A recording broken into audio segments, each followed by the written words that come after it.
Oiê! Sejam muito bem-vindos a mais um episódio do nosso BíbliaCast. E hoje, minha gente, vamos continuar a nossa leitura do Antigo Testamento em 2 Reis 5, 6, 7 e 8, só que o 8 é só do versículo 1 ao 15, tá? A gente vai continuar aí a nossa leitura sobre os reinados, tá bom? E no final, a gente vai fazer a nossa análise de tudo que a gente vai estar lendo hoje, tá? Então fica com a gente até o final e abra sua Bíblia aí em 2 Reis 5. Naamã é curado de lepra. Naamã, comandante do exército do rei de Arã, era um homem importante para seu senhor e bastante respeitado, pois por meio dele o Senhor dera a vitória a Arã. Mas esse guerreiro valente sofria de lepra. Ora, tropas de Arã haviam atacado Israel e levado cativa uma menina, que passou a servir a mulher de Naamã. Um dia ela disse à sua senhora: "Se o meu senhor procurasse o profeta que está em Samaria, ele o curaria de sua lepra." Naamã foi contar ao seu senhor o que a menina israelita dissera. O rei de Arã respondeu: "Vá, eu darei uma carta que você entregará ao rei de Israel." Então Naamã partiu, levando consigo 10 talentos de prata, 6.000 siclos de ouro e 10 mudas de roupas finas. A carta que levou ao rei de Israel dizia: "Com esta carta estou te enviando Naamã, o meu oficial, para que o cures da sua lepra." Assim que o rei de Israel leu a carta, rasgou as vestes e disse: "Por acaso sou Deus capaz de conceder vida ou morte? Porque este homem me envia alguém para que eu o cure de sua lepra. Vejam como ele procura um motivo para se desentender comigo." Quando Eliseu, o homem de Deus, soube que o rei de Israel havia rasgado suas vestes, mandou-lhe esta mensagem: "Por que rasgaste as tuas vestes? Envia um homem a mim, e ele saberá que há profeta em Israel." Então Naamã foi com os seus cavalos e carruagens e parou à porta da casa de Eliseu. Eliseu enviou um mensageiro que lhe disse: "Vá e lave-se 7 vezes no rio Jordão. A sua pele será restaurada e você ficará purificado." Naamã, porém, ficou indignado e saiu dizendo: "Eu estava certo de que ele sairia para me receber, invocaria em pé o nome do Senhor, o seu Deus, moveria a mão sobre o lugar afetado e me curaria da lepra. Não são os rios Abana e Farfar em Damasco melhores do que todas as águas de Israel? Será que eu não poderia me lavar neles e ser purificado?" Deu meia volta e foi embora dali furioso. Os seus servos foram até ele e lhes disseram: "Meu pai, se o profeta tivesse pedido alguma coisa difícil, o Senhor não faria? Muito mais quando ele apenas diz: lave-se e seja purificado." Assim, ele desceu ao Jordão, mergulhou 7 vezes conforme a ordem do homem de Deus e foi purificado. A sua pele tornou-se como a de uma criança. Então, Naamã e toda a sua comitiva voltaram à casa do homem de Deus. Ao chegar diante do profeta, Naamã lhe disse: "Agora sei que em toda a terra não há Deus, senão em Israel. Por favor, aceite um presente do teu servo." O profeta respondeu: "Tão certo como vive o Senhor, a quem sirvo, não aceitarei nada." Embora Naamã insistisse, ele recusou. Naamã disse: "Já que não aceitas o presente, ao menos permite que eu leve 2 mulas carregadas de terra, pois o teu servo nunca mais fará holocaustos e sacrifícios a nenhum outro Deus, senão ao Senhor. Que o Senhor, porém, me perdoe por uma única coisa. Quando o meu Senhor vai se ajoelhar no templo de Rimom, eu também tenho que me ajoelhar ali, pois ele se apoia no meu braço.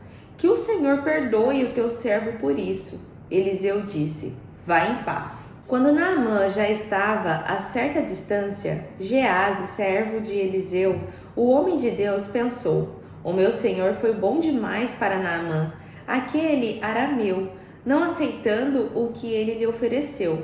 Tão certo como vive o Senhor, correrei atrás dele para ganhar alguma coisa. Então Geazi correu para alcançar Naamã, que, vendo-o se aproximar, desceu da carruagem para encontrá-lo e perguntou: está tudo bem? Geazi respondeu: sim, tudo bem. O meu senhor enviou-me para dizer que 2 jovens, membros da comunidade dos profetas, acabaram de chegar, vindos dos montes de Efraim. Por favor, dê-lhe 1 talento de prata e 2 mudas de roupa fina. Claro, leve 2 talentos, respondeu Naamã. Ele insistiu com Geazi para que os aceitasse e colocou os 2 talentos de prata em 2 bolsas, com as 2 mudas de roupa, entregando tudo a 2 dos seus servos, os quais foram à frente de Geazi, levando as bolsas. Quando Geazi chegou à colina, pegou as bolsas das mãos dos servos e as guardou em casa. Mandou os homens de volta e eles partiram. Depois entrou e apresentou-se a Eliseu, o seu senhor. Este perguntou: onde esteve Geazi? Geazi respondeu: o teu servo não foi a lugar algum. Eliseu, porém, lhe disse: você acha que eu não estava com você em espírito quando o homem desceu da carruagem para encontrar-se com você? Este não era o momento de aceitar prata, roupas, olivais, vinhas, ovelhas, bois, servos ou servas. Por isso, a lepra de Naamã atingirá você e os seus descendentes para sempre. Então Geazi saiu da presença de Eliseu, já branco como a neve, por causa da lepra. 2 Reis 6. Eliseu faz flutuar o machado. Os discípulos dos profetas disseram a Eliseu: como vês, o lugar onde nos reunimos contigo é pequeno demais para nós. Vamos ao rio Jordão, onde cada um de nós poderá cortar um tronco para construirmos ali um lugar de reuniões. Eliseu disse: podem ir. Então um deles perguntou: não gostarias de ir com os teus servos? Sim, ele respondeu, e foi com eles. Foram ao Jordão e começaram a derrubar árvores. Quando um deles estava cortando um tronco, o ferro do machado caiu na água. E ele gritou: ah, meu senhor, era emprestado. O homem de Deus perguntou: onde caiu? Quando o homem lhe mostrou o lugar, Eliseu cortou um galho e o jogou ali, fazendo o ferro flutuar, e disse: pegue-o. O homem esticou o braço e o pegou. O exército arameu é ferido de seguida. Ora, o rei da Síria estava em guerra contra Israel. Depois de reunir-se com os seus conselheiros, disse: montarei o meu acampamento em tal lugar. Mas o homem de Deus mandava uma mensagem ao rei de Israel: evite passar por tal lugar, pois os arameus estão descendo para lá. Assim o rei de Israel investigava o lugar indicado pelo homem de Deus. Repetidas vezes Eliseu alertou o rei, que tomava as devidas precauções. Isso enfureceu o rei da Síria, que, convocando seus conselheiros, perguntou-lhes: vocês não me apontarão qual dos nossos está do lado do rei de Israel? Respondeu um dos conselheiros: nenhum de nós, majestade. É Eliseu, o profeta que está em Israel, que revela ao rei de Israel até as palavras que tu falas em teu quarto. Ordenou o rei: descubram onde ele está, para que eu mande capturá-lo. Quando lhe informaram que o profeta estava em Dotã, ele enviou para lá uma grande tropa com cavalos e carros de guerra. Eles chegaram de noite e cercaram a cidade. O servo do homem de Deus levantou-se bem cedo pela manhã e, quando saía, viu que uma tropa com cavalos e carros de guerra havia cercado a cidade. Então ele exclamou: ah, meu senhor, o que faremos? O profeta respondeu: não tenha medo. Aqueles que estão conosco são mais numerosos do que eles. E Eliseu orou: Senhor, abre os olhos dele para que veja. Então o Senhor abriu os olhos do rapaz, que olhou e viu as colinas cheias de cavalos e guerras de fogo ao redor de Eliseu. Quando os arameus desceram na direção de Eliseu, ele orou ao Senhor: fere estes homens de cegueira. Então ele os feriu de cegueira, conforme Eliseu havia pedido. Eliseu lhes disse: este não é o caminho, nem esta é a cidade que procuram. Sigam-me, e eu os levarei ao homem que vocês estão procurando. E os guiou até a cidade de Samaria. Assim que entraram na cidade, Eliseu disse: Senhor, abre os olhos destes homens para que possam ver. Então o Senhor abriu-lhes os olhos, e eles viram que estavam dentro de Samaria. Quando o rei de Israel os viu, perguntou a Eliseu: devo matá-los, meu pai? Devo matá-los? Ele respondeu: não. O rei costuma matar prisioneiros que captura com a espada e o arco? Ordena que lhes sirvam comida e bebida e deixe que voltem ao seu senhor. Então o rei preparou-lhes um grande banquete e, terminando eles de comer e beber, mandou-os de volta para o seu senhor. Assim, as tropas da Síria pararam de invadir o território de Israel. Fome durante o cerco de Samaria. Algum tempo depois, Ben-Hadad, rei da Síria, mobilizou todo o seu exército e cercou Samaria. O cerco durou tanto e causou tamanha fome que uma cabeça de jumento chegou a valer 80 peças de prata, e uma caneca de esterco de pomba 5 peças de prata. Um dia, quando o rei de Israel inspecionava os muros da cidade, uma mulher gritou para ele: socorro, majestade! O rei respondeu: se o senhor não a socorrer, como poderia ajudá-la? Acaso há trigo na eira ou vinho no tanque de prensar uvas? Contudo, ele perguntou: qual é o problema? Ela respondeu: esta mulher me disse: vamos comer o seu filho hoje e amanhã comeremos o meu. Então cozinhamos o meu filho e o comemos. No dia seguinte, eu disse a ela que era a vez de comermos o seu filho, mas ela o havia escondido. Quando o rei ouviu as palavras da mulher, rasgou as próprias vestes. Como estava sobre os muros, o povo viu que ele estava usando pano de saco por baixo, junto ao corpo. E ele disse: Deus me castigue com todo o rigor, se a cabeça de Eliseu, filho de Safate, continuar hoje sobre seus ombros. Ora, Eliseu estava sentado em sua casa, reunido com as autoridades de Israel. O rei havia mandado um mensageiro à sua frente, mas antes que ele chegasse, Eliseu disse às autoridades: aquele assassino mandou alguém para cortar minha cabeça? Quando o mensageiro chegar, fechem a porta e mantenham-na trancada. Vocês não estão ouvindo os passos do seu senhor que vem atrás dele? Enquanto ainda lhes falava, o mensageiro chegou. Na mesma hora o rei disse: esta desgraça vem do Senhor. Por que devo ainda ter esperança no Senhor? 2 Reis 7. Eliseu respondeu: ouçam a palavra do Senhor.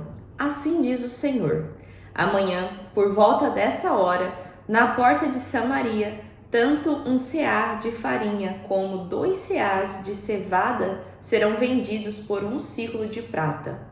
O oficial em cujo braço o rei estava se apoiando disse ao homem de Deus: ainda que o Senhor abrisse as comportas do céu, será que isso poderia acontecer? Eliseu, porém, advertiu: você o verá com os próprios olhos, mas não comerá coisa alguma. Havia 4 leprosos à porta da cidade. Eles disseram uns aos outros: por que ficar aqui esperando a morte? Se resolvermos entrar na cidade, morreremos de fome. Mas, se ficarmos aqui, também morreremos. Vamos, pois, ao acampamento dos arameus para nos render. Se eles nos pouparem, viveremos. Se nos matarem, morreremos. Ao anoitecer, eles se levantaram e foram ao acampamento dos arameus. Quando chegaram às imediações do acampamento, viram que não havia ninguém ali, pois o Senhor tinha feito os arameus ouvirem o ruído de um grande exército com cavalos e carros de guerra, de modo que disseram uns aos outros: Ouçam, o rei de Israel contratou os reis dos hititas e dos egípcios para nos atacarem. Então, para salvar a própria vida, fugiram ao anoitecer, abandonando tendas, cavalos e jumentos, deixando o acampamento como estava. Tendo chegado às imediações do acampamento, aqueles leprosos entraram em uma das tendas, comeram e beberam, pegaram prata, ouro e roupas e saíram para esconder tudo. Depois voltaram e entraram em outra tenda, pegaram dali outros objetos e os esconderam também. Então disseram uns aos outros: Não estamos agindo certo. Este é um dia de boas notícias, mas nós estamos calados. Se esperarmos até o amanhecer, seremos castigados. Vamos imediatamente contar tudo no palácio do rei. Assim foram, chamaram as sentinelas da porta da cidade e lhes contaram. Entramos no acampamento arameu e não vimos nem ouvimos ninguém. Havia apenas cavalos e jumentos amarrados e tendas abandonadas. As sentinelas da porta proclamaram a notícia e ela foi anunciada dentro do palácio. O rei se levantou de noite e disse aos seus oficiais: Eu explicarei a vocês o que os arameus planejaram. Como sabem que estamos passando fome, deixaram o acampamento e se esconderam no campo, pensando: com certeza eles sairão, e então os pegaremos vivos e entraremos na cidade. Um dos oficiais respondeu: Manda que alguns homens apanhem 5 dos cavalos que restam na cidade. O destino desses homens será o mesmo de todos os israelitas que ficarem, sim, como toda esta multidão condenada. Por isso, vamos enviá-los para descobrir o que aconteceu. Assim que prepararam 2 carros de guerra com cavalos, o rei os enviou atrás do exército arameu, ordenando aos condutores: Vão e descubram o que aconteceu. Eles seguiram as pegadas do exército até o Jordão e encontraram todo o caminho cheio de roupas e armas que os arameus haviam deixado para trás enquanto fugiam. Os mensageiros voltaram e relataram tudo ao rei. Então o povo saiu e saqueou o acampamento dos arameus. Assim, tanto um seá de farinha como 2 seás de cevada passaram a ser vendidos por 1 siclo de prata, conforme o Senhor tinha dito. Ora, o rei havia posto como encarregado da porta da cidade o oficial em cujo braço tinha se apoiado. Mas, quando o povo saiu, ele foi atropelado à porta e morreu, conforme o homem de Deus havia predito quando o rei foi à sua casa. Aconteceu conforme o homem de Deus dissera ao rei. Amanhã, por volta desta hora, na porta de Samaria, tanto um seá de farinha como 2 seás de cevada serão vendidos por 1 siclo de prata. O oficial tinha contestado o homem de Deus, perguntando: Ainda que o Senhor abrisse as comportas do céu, será que isso poderia acontecer? O homem de Deus havia respondido: Você verá com os próprios olhos, mas não comerá coisa alguma. Foi exatamente isso que lhe aconteceu, pois o povo o pisoteou à porta da cidade e ele morreu. 2 Reis 8. A sunamita recebe de volta sua propriedade. Eliseu tinha prevenido a mãe do menino que ele havia ressuscitado. Saia dos pais com sua família e vá morar onde puder, pois o Senhor determinou para esta terra uma fome que durará 7 anos. A mulher seguiu o conselho do homem de Deus, partiu com sua família e passou 7 anos na terra dos filisteus. Ao final dos 7 anos, ela voltou a Israel e fez um apelo ao rei para readquirir sua casa e sua propriedade. O rei estava conversando com Geazi, servo do homem de Deus, e disse: Conte-me todos os prodígios que Eliseu tem feito. Enquanto Geazi contava ao rei como Eliseu havia ressuscitado o menino, a própria mãe chegou para apresentar sua petição ao rei a fim de readquirir sua casa e sua propriedade. Geazi exclamou: Esta é a mulher, ó rei, meu senhor. e este é o filho dela, a quem Eliseu ressuscitou. O rei pediu que ela contasse o ocorrido, e ela confirmou os fatos.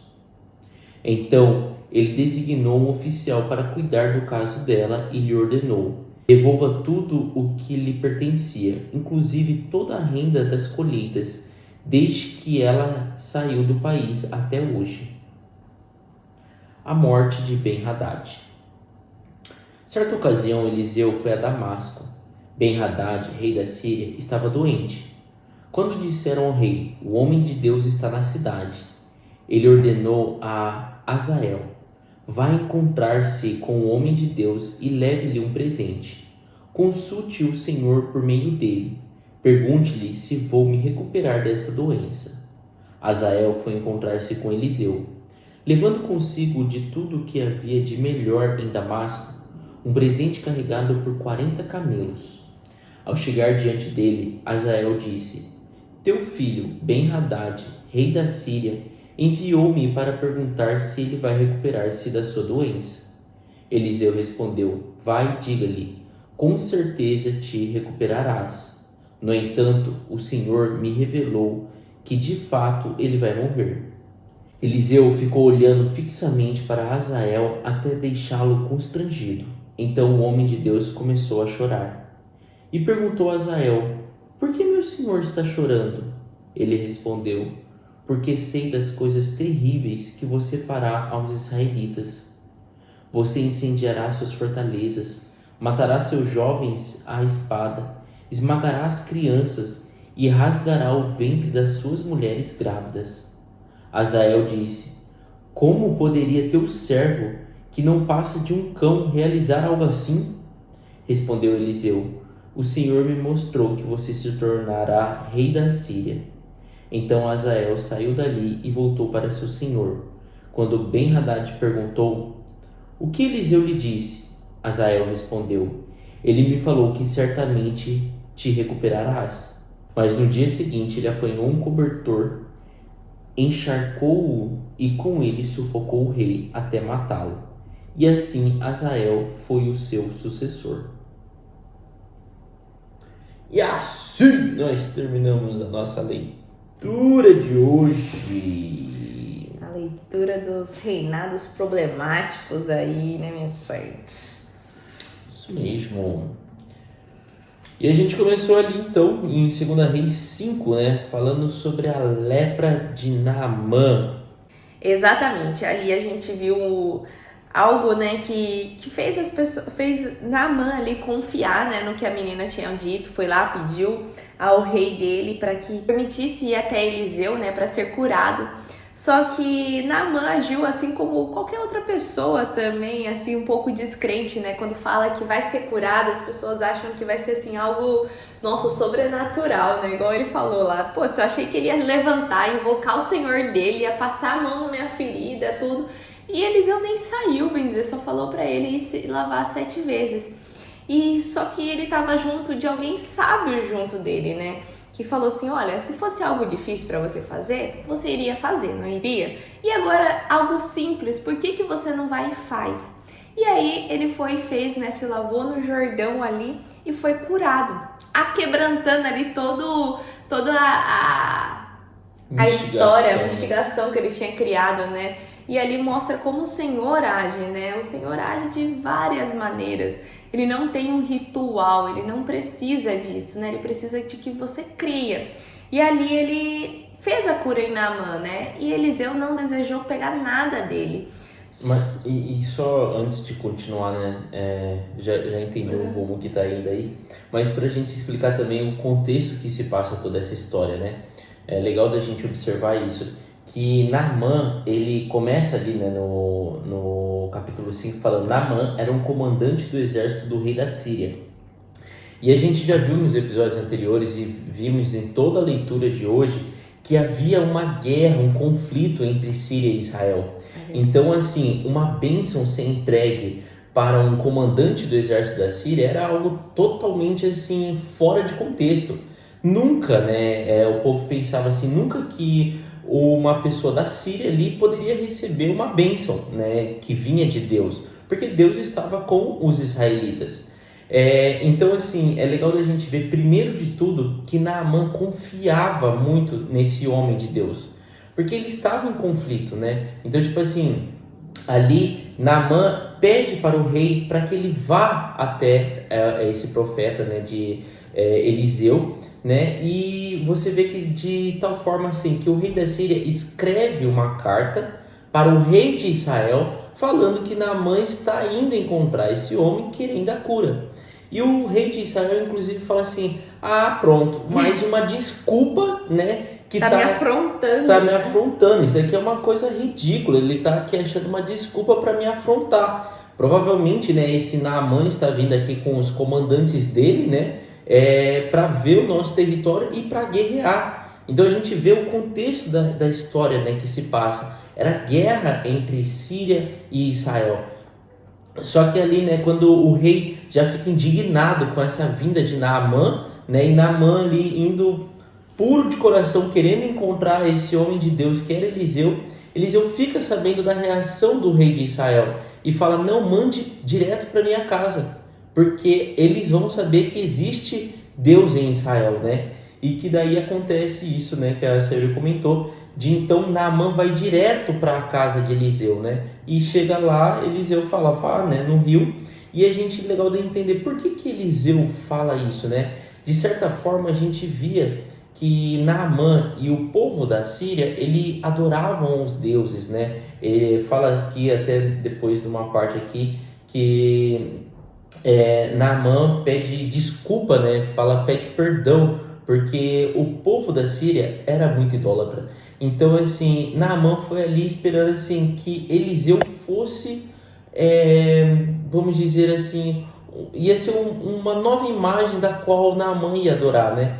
E Eliseu usa de tal forma assim que, tipo assim, não tem nada a ver a mim, não é sobre o poder que sai de mim. Até porque ele fala: "Vai no rio." Tipo assim, eu não vou te falar nada, eu não vou te fazer nada.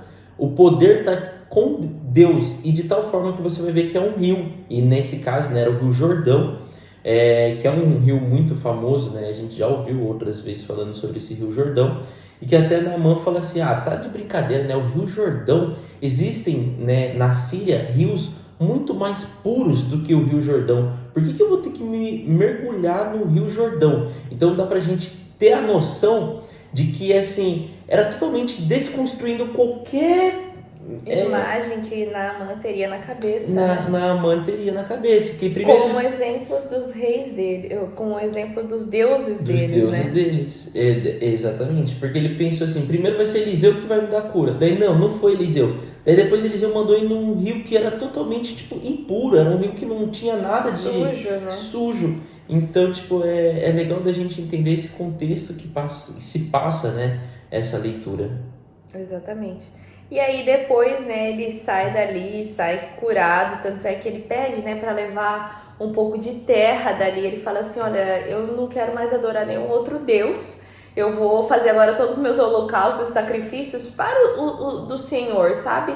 Mas eu já quero te pedir de antemão perdão, porque eu vou ter que me ajoelhar diante de uma outra imagem, porque eu que dou apoio ao meu rei, porque ele não consegue fazer sozinho, então é só por conta disso, né?" Daí Eliseu ainda fala assim: "Não, vai em paz, né?" Porque parece assim que aquebrantou tanto Naamã, e Naamã desejou tanto caminhar com o Senhor e não ferir mais o Senhor, do que alegrar o rei dele, né? Ele falando ali pra Eliseu: "Olha, eu não vou fazer pra cultuar 2, 3 deuses, não. Agora o meu é só o Deus do Senhor aí." Só que acontece um episódio aí de ganância, né? Que é desse parceiro de Eliseu ali, que caminhava junto com Eliseu, que é Geazi. Geazi olha e fala assim: "Não é possível, né? Que Eliseu não pegou nada. Ele é sírio, né? Ele é um povo contra nós. E ele veio cheio de coisas, carregado de coisas para nos dar. Eu vou lá e vou falar que foi Eliseu que me mandou." E aí ele usa dessa artimanha toda, pede prata, Roupas, né? Pede roupas finas. E Naamã estava tão grato pelo que aconteceu, ele fala: "Claro que eu te dou, né? Te dou o dobro aí, pega mais, né?" E quando volta, os servos, né, de Naamã estavam ajudando o Geazi a carregar, ele já toma ali dos servos e guarda na casa dele. E ele volta para perto de Eliseu, e Eliseu já pergunta para Geazi, né? Aonde você estava, né? E nisso Geazi mente, e Eliseu mesmo pega e fala: olha, eu estava com você em espírito e eu vi acontecendo isso. Então agora o que Naamã veio procurar de cura, né, que era da lepra, a lepra toda vai cair sobre você e toda a tua família. Então e é legal quando o próprio Eliseu fala, né? Ainda não era hora de pedir oliveiras, bois, jumentos ou coisa do tipo. E esse episódio a gente já viu acontecendo em capítulos anteriores que a gente leu, até mesmo quando o povo, né, israelita estava indo para a Terra Prometida e Deus falou: olha, não leva nada daqui. E foi lá um ganancioso e tomou e teve prejuízo, né? E depois na outra terra que ele foi invadir, podia saquear tudo. Então, assim, é você entender quais são os tempos de Deus também, não tentar dar uma ajudinha e achar que Deus esqueceu, sabe? Ó, nossa, não é possível, né? Eu fiz uma coisa tão boa, eu preciso pegar um pagamento aqui. Quando você quer a glória da terra, você perde a glória do céu. E isso pode acabar te prejudicando, né? Que foi o que aconteceu com Geazi. Geazi pegou toda a lepra que Naamã estava atrás para se retirar, né? Eu acho legal dessa passagem essa palavra mesmo, né? Que Eliseu fala para Geazi: este não era o momento. Então, assim, Naamã ali, eu vejo assim, ele estava levando um testemunho do que tinha acontecido. Então, era um testemunho muito delicado, porque ele estava voltando para a Síria. E o que ele falasse para o povo da Síria ia ter um grande peso e uma grande reflexão no povo. Então, assim, imagina Naamã chegando lá e falar assim: meu, eu conheci Eliseu, ele mandou eu ir num rio totalmente impuro, na qual eu fui curado pelo Deus dele, e ele não me cobrou nada. Então, tipo assim, era esse peso, eu acredito que assim, era esse peso de testemunho que Deus tinha como plano para Naamã espalhar ali na Síria, né? Só que daí quando Geazi faz isso, já muda o contexto, né? Fala assim: ele curou, mas ele cobrou ali, né? Ele ali como qualquer outro Deus, né? Veio outro servo, o servo dele ali cobrando. Então, tipo assim, eu acho interessante isso. Eliseu falou: não era o momento, não era que não devia, só não era esse o momento, né?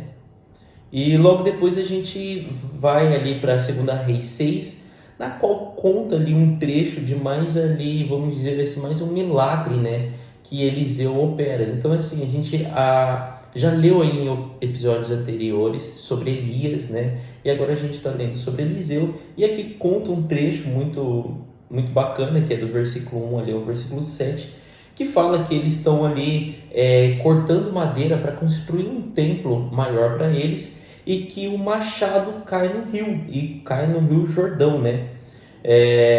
Porque eles estão ali cortando perto do Rio Jordão. E esse servo ali, né, de Eliseu ainda fala: meu Deus, o machado era emprestado, e agora, né? E a gente sabe o peso que tem um machado, né? Então, assim, não há uma explicação científica, não tem como ter uma explicação científica do machado flutuar. Não existe isso, né? O machado ele é pesado, é uma pedra, então ele afunda.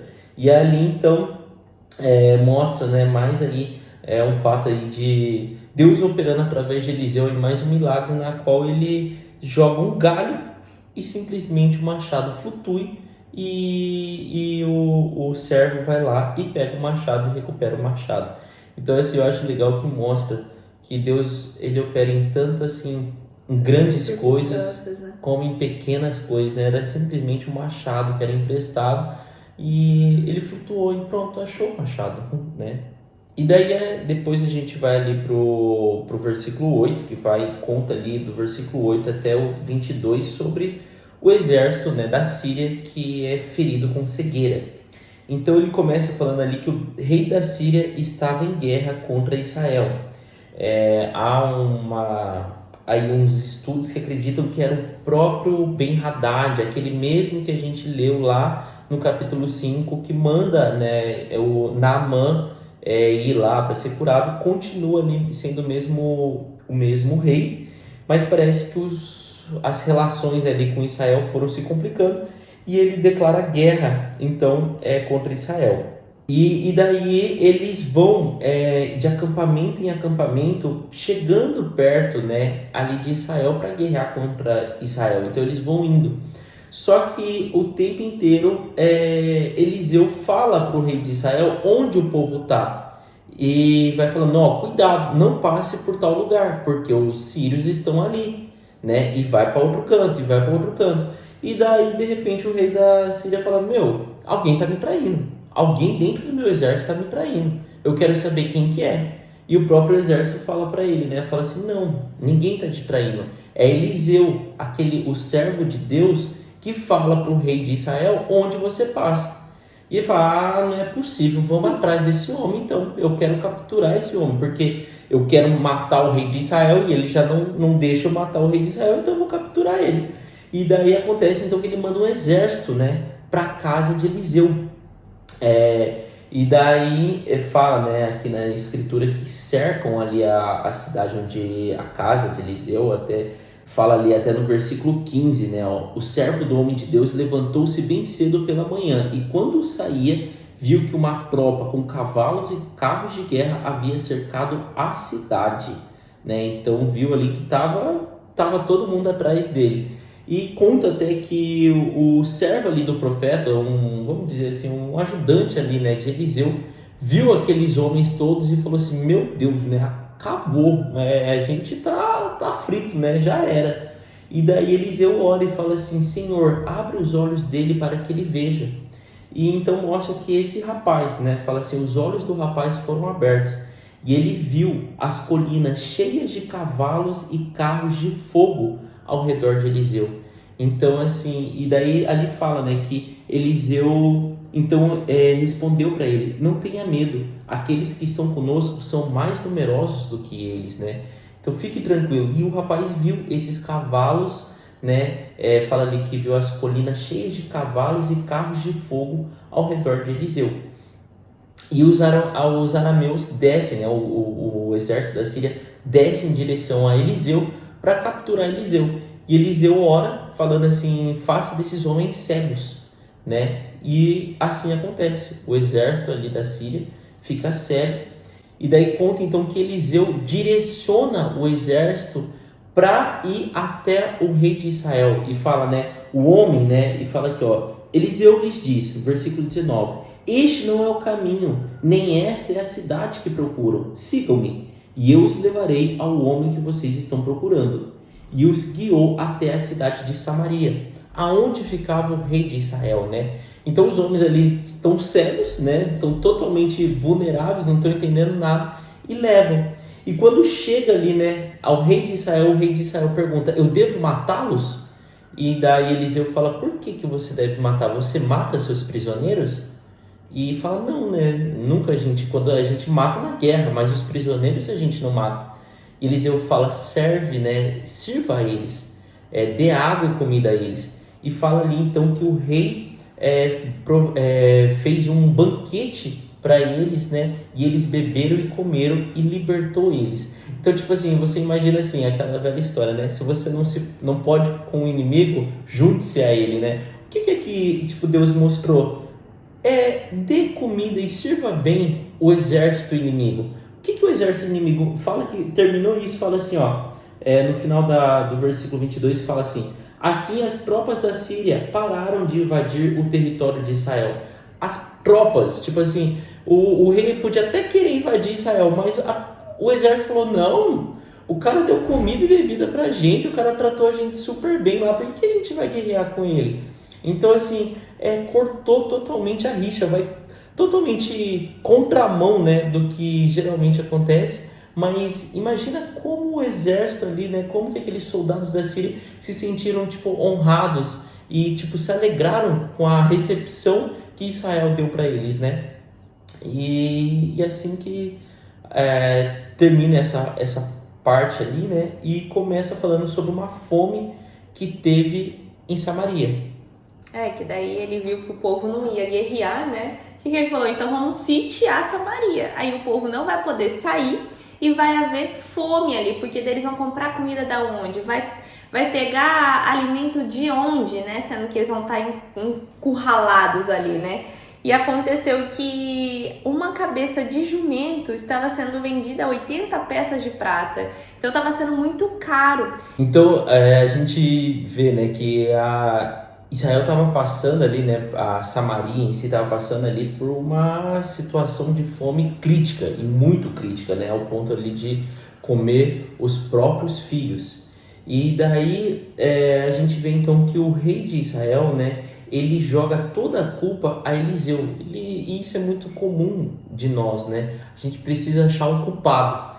E aqui na cabeça do rei falou assim, o culpado é Eliseu, porque Eliseu sempre está tentando apaziguar a guerra contra a Síria. Então a gente já viu aí que Eliseu deu a cura para o comandante do exército da Síria. Quando vem o exército da Síria, né, Eliseu orientou o rei de Israel a servir um banquete. E agora, por causa desse conflito, né, de Samaria ali com a Síria fez um cerco e a gente está passando fome. Então, de quem que é a culpa? É desse tal de Eliseu. E ele fala que ele vai então, né? Ele falou, vamos... Aqui mostra que o rei, né, no versículo 31, fala que ele disse: Deus me castigue com todo rigor, se a cabeça de Eliseu, filho de Safate, continuar hoje sobre seus ombros. Então ele já declarou ali, o rei, né, de Israel falou, eu vou matar Eliseu, porque é ele o culpado, é ele quem está trazendo essa desgraça, né, para Samaria. E daí é legal da gente ver que Eliseu fala assim, ele está numa reunião ali, né, com as autoridades de Israel, e ele já fala, ó, tá vindo aí o assassino, né, ele usa essa palavra, né, na Bíblia está escrito, ali que mandou cortar minha cabeça. No versículo 32 fala, aquele assassino mandou alguém para cortar minha cabeça? Então ele já sabia do que ia acontecer, né? E daí ali mostra, né, que Deus via o que estava acontecendo de fato com Israel, né? E Eliseu também tinha essa noção, não é que estava passando despercebido, mas já havia, a gente vai ver que já haviam também avisado sobre essa fome que viria sobre Israel, porque Israel estava assim, totalmente desviado, ele estava adorando ali, tendo ali os seus suas idolatrias, né? Tava um país totalmente desviado. Então a fome fazia parte assim de tudo que estava acontecendo. A gente vê assim que era uma punição com o povo, por o povo estar totalmente perdido, né? E Eliseu ali fala, não, fica tranquilo, tipo, a gente entende o lamento que está passando, né? Deus sabe do que está acontecendo, e ele fala, assim diz o Senhor, amanhã por volta desta hora, na porta de Samaria, tanto uma medida de farinha como 2 medidas de cevada serão vendidas por 1 peça de prata. E isso era muito diferente do que estava acontecendo, porque a gente viu ali que uma cabeça de jumento... Era 80 peças de prata. 80 peças. E o que tem de carne numa cabeça de um jumento? Não tem, tipo, nada. A cabeça não tem muita carne. Então ele estava mostrando como as coisas estavam caras. E falar, né, que uma medida de farinha vai ser vendida por 1 peça de prata era uma coisa muito, tipo assim, fora do que eles estavam vivendo ali, fugia muito do contexto. E eu acho assim, engraçado e ao mesmo tempo pesado, que no mesmo momento, né, um oficial que estava ali, né, junto com o rei, fala, você tá de brincadeira, né, Eliseu? Nem mostra que um deboche assim dele, mas ele fala assim, nem que Deus abrisse as comportas do céu, isso poderia de fato acontecer, né? Tipo, duvido que isso vai ser possível, né? E a resposta já vem ali na lata, né? Eliseu fala, você o verá com os próprios olhos, mas não comerá coisa alguma. Então, tipo assim, eu acho que ali o oficial não entendeu bolufas nenhuma, né? Ele falou assim, não entendi nada do que ele falou, porque muito mais assim, eu duvido que isso realmente aconteça. E eu acho que ele duvidava tanto também porque ele dizia que não era em um mês, não daria um tempo assim para algo melhorar, sabe? Ele falou só, amanhã nessa mesma hora tudo vai mudar, vamos dizer assim, 360 graus. Então, também aos olhos naturais, você olha e fala assim, cara, não é possível mesmo, né? Então, acho que também esse posicionamento do oficial é falar assim, tipo, até a comporta do céu abrir, isso daí é algo absurdo. E é de ver assim que ele totalmente assim não confiava, né? Não cria assim que tal coisa poderia acontecer, né? E por isso que Eliseu já advertiu ele ali na cara, Na assim, lata, né? né? No ato, né? E daí então a gente começa a ler ali do 3 em diante o que realmente o que acontece, né? Para isso acontecer, Para né? isso acontecer. E é legal que, né, Deus usou 4 leprosos. Então haviam 4 leprosos que estavam à portas da cidade e eles estavam morrendo de fome, né? E além disso eles eram leprosos, né? Então tinha um preconceito muito grande com leprosos. E eles estavam ali na porta e ele falou, galera, né? Um leproso olha para o outro e falou, a gente já está morto. Se a gente entrar na cidade, a gente Vai ser morto. vai ser morto, né? A gente já está morto. Vamos fazer o seguinte: vamos nos entregar para o exército da Síria, porque vai que eles nos querem fazer de escravos e pelo menos eles vão nos dar comida. E se eles, né, no pior das hipóteses, o que eles vão fazer? Nos matar. A gente já está morto mesmo? O que adianta, né? E os 4 leprosos vão em direção, né, aonde sabiam, né, que era o acampamento dos sírios, né? E daí quando eles chegam lá, não tem ninguém. E fala que, né, na Bíblia conta que na noite, né, o exército, os arameus, ouviram um grande exército chegando em direção e eles tiveram a certeza absoluta ali que Israel tinha contratado outros exércitos e vinham em direção a eles. E na hora eles saíram correndo, Deixando né? tudo para trás. Deixando tudo, né? E é legal da gente ver isso, como assim Deus age dessa forma, né? Na cabeça deles falaram, meu Deus, acabou, vamos, corre, corre, corre, né? Antes de manter a nossa vida, né, do que lutar contra tudo isso, né? E como de fato, assim, esse barulho, né? Porque fala que eles ouviram isso, né? Ali no versículo 6, né, ele fala que ouviram um barulho de carruagens e um barulho de cavalos, verdadeiramente o barulho de um grande exército.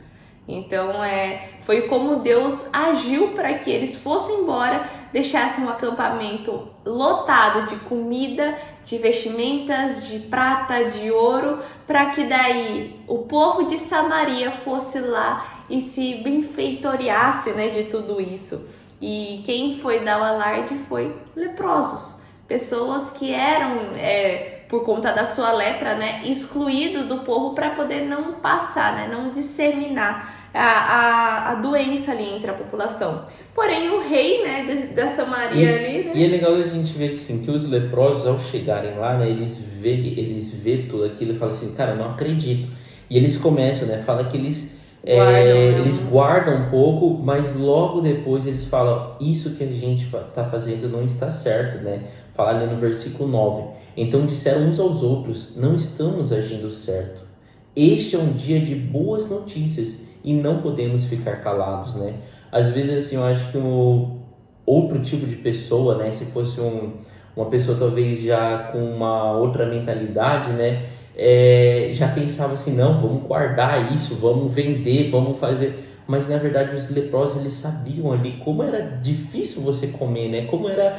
E ali no momento eles, tipo assim, foram, né, da miséria para a glória, né? Eles estavam passando fome, eram leprosos e de repente estavam num lugar cheio, com variedade de coisas, com roupa, comida, dinheiro, tinha tudo ali para eles. Só que eles não guardam isso para eles, né? Eles que vão e falam, né, anunciam para a cidade. E fala que eles anunciam para a cidade como? Pela janelinha da porta, né? Então é isso que é legal, porque a cidade estava cercada para os assírios não chegarem, né? Então eles vão e avisam na janela da porta, né? Ali da porta que cercava Samaria. E daí conta, né, que o rei fala assim, não, gente, para com isso, vocês não estão entendendo. Isso é uma armadilha. Isso é uma armadilha, né? Não vamos cair nessa, né? Pelo amor de Deus, eles estão esperando que a gente realmente saia, né?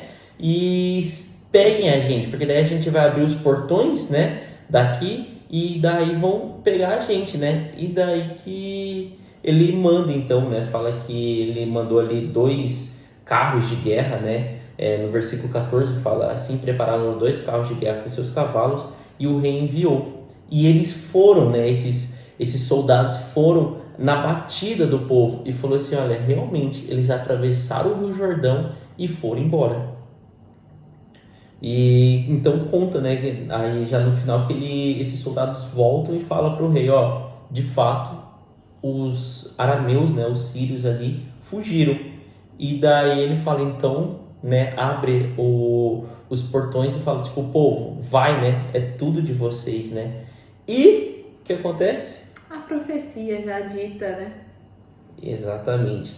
E o oficial que tinha contestado aquilo é morto, pisoteado. Então, tipo assim, quando o povo sai correndo, né, para ir ali no acampamento dos sírios pegar as coisas, né, o oficial ele é morto, né, e se cumpre tudo ali o que Eliseu tinha falado. Primeiro, né, com essa parte ali de ser vendido, né, as coisas bem mais barato, e do oficial que duvidou da palavra de Deus também vê, né, ele viu, né, com os próprios olhos o que estava acontecendo, mas não comeu de coisa alguma, porque ele morreu.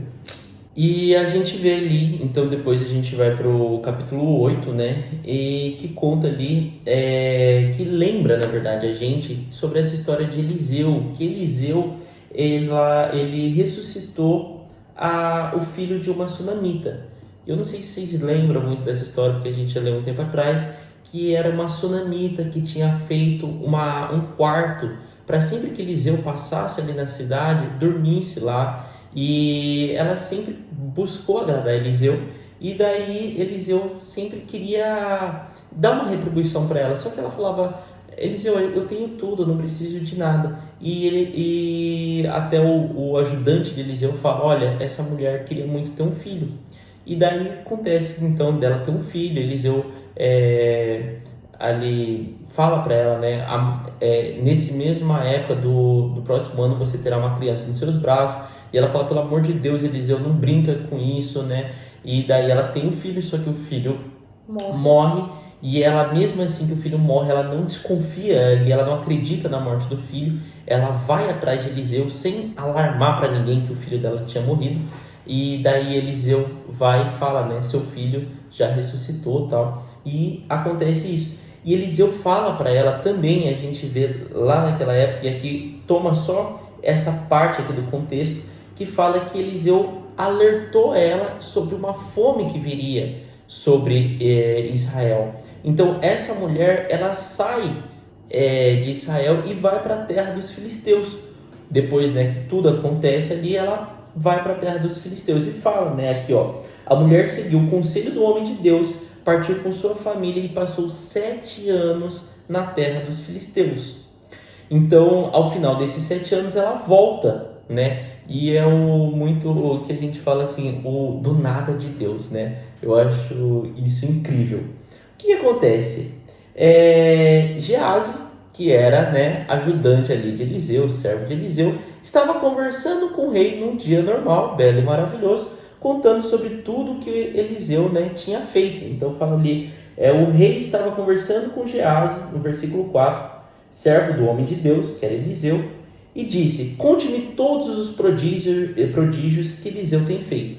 E tá ali o homem, né, Geazi, contando, e no mesmo dia, por acaso, né, do nada de Deus, essa mulher também está voltando para Israel, depois dos 7 anos, pedindo, né, a terra que era dela.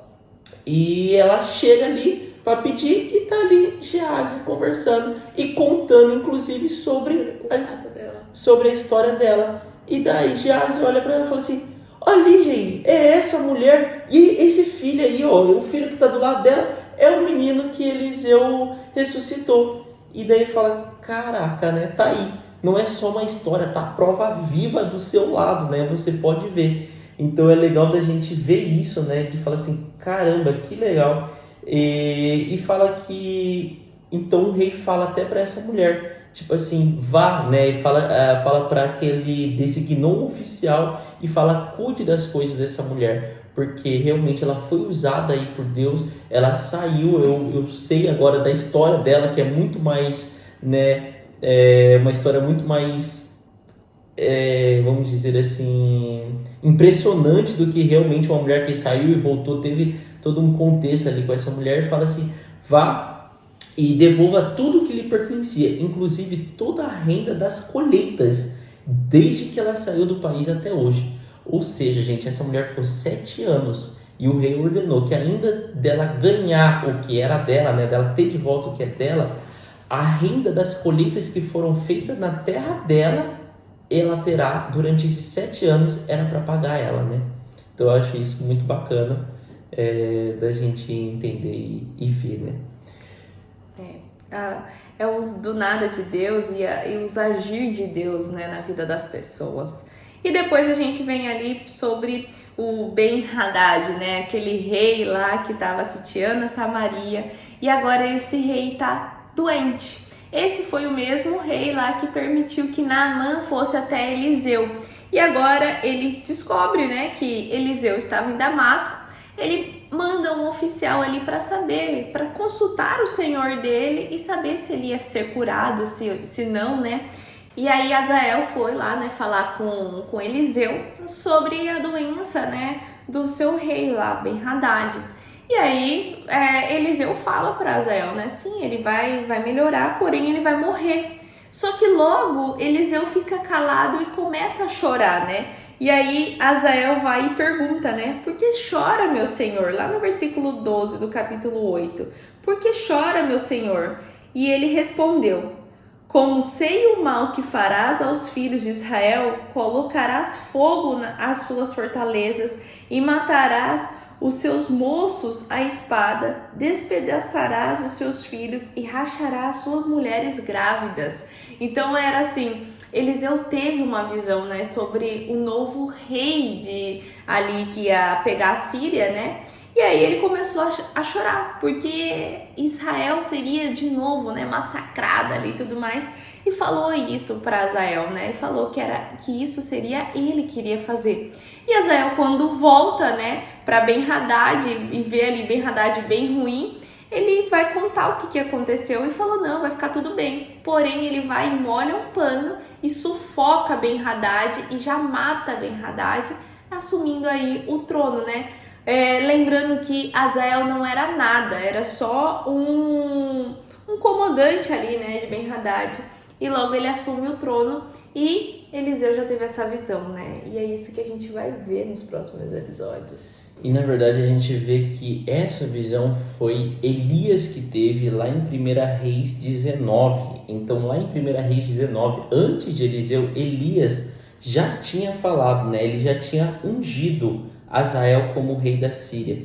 E que Azael iria punir Israel pelo culto que Israel estava dando a Baal. Então isso já foi visto já há um tempo atrás.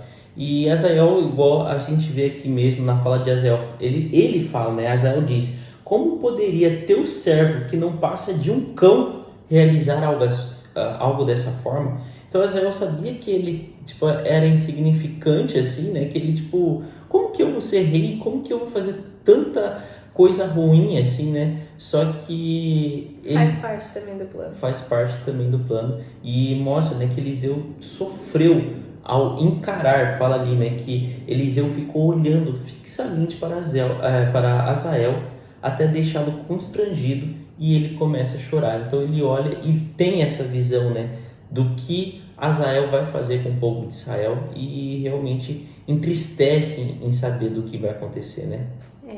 E caso você queira saber também do que vai acontecer, você tem que estar com a gente no próximo episódio. Então já curte esse vídeo, já se inscreva no nosso canal para você ser avisado.